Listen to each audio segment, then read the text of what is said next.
প্রথম তো আক্রমণ হলো না পাকিস্তানের দ্বারা ভারতে। আমরা মুম্বাই হামলা দেখেছি, আমরা পুলওয়ামা দেখেছি, বারবার পাকিস্তান আক্রমণ করেছে সন্ত্রাসবাদ নিয়ে।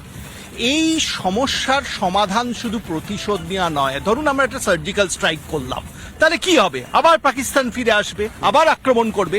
এর একটাই সমাধান, বিশ্বের মানচিত্র থেকে পাকিস্তান দেশটাকে মুছে দেওয়া। ইসরায়েলি ট্রিটমেন্ট, ইসরায়েলি ট্রিটমেন্ট বলতে পারেন। একইভাবে তাইওয়ানকে চীন যেভাবে ট্রিট করে, চীন কিন্তু আজ অব্দি তাইওয়ানকে রিকগনাইজ করেনি। আমি কাউকে সমর্থন বা বিরোধিতা করছি না, বিশ্বের উদাহরণ দিচ্ছি।